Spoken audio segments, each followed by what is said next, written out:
अस्सलाम वालेकुम। सब कैसे हैं आप लोग?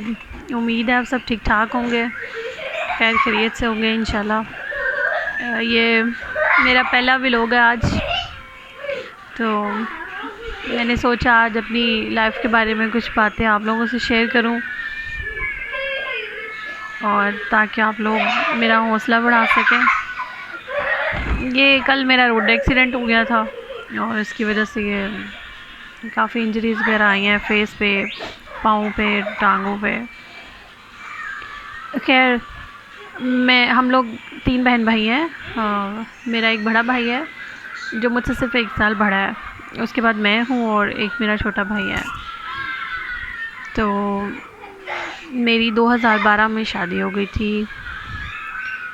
I was 19 years old.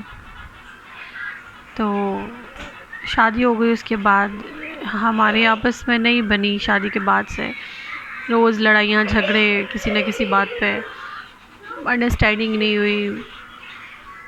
तो 3 साल तक हमारी औलाद भी कोई नहीं थी। फिर 3 साल के बाद अल्लाह ने करम किया, मुझे 2 बेटों से नवाजा। एक बड़ा है और एक 1.5 साल बाद हुआ छोटा। तो 2019 में मेरा एक बेटा जो है वो 2.5 साल का था, 2.5-3 साल का, और जो छोटा था वो 1 साल का था। और मेरे हस्बैंड ने मुझे डिवोर्स दे दी और उसके बाद कभी हमसे पूछा ही नहीं, कहा कि अखराजात वगैरह भी कुछ नहीं दूंगा। और फिर उसने शादी कर ली एक और लड़की से, उसके साथ ज़िंदगी गुजार रहा था। मेरे फादर की डेथ 2015 में हो गई थी, मेरे बच्चों से पहले। और मेरी मदर अकेली हैं, कोई बहन भाई नहीं है उनका। उन्होंने हमें अकेले इस मुकाम तक पहुंचाया।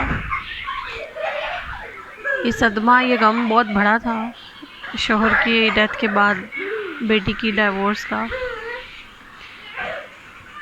और फिर इनके जो मेरे बच्चों के वालिद थे, उनका 2-2.5 साल तक ट्रीटमेंट होता रहा। उनको ब्रेन ट्यूमर डायग्नोज हो गया था अपनी दूसरी शादी के 1 माह बाद ही।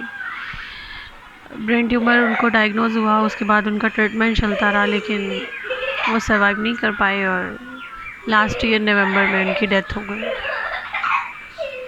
चूँकि पहले भी मैं अकेला ही सहारा थी अपने बच्चों का, अब भी अकेला ही सहारा हूँ। तो दुआ कीजिएगा मेरे लिए, मेरे बच्चों के लिए, मुझे इनकरेज कीजिएगा, मेरी हौसला अफजाई कीजिएगा।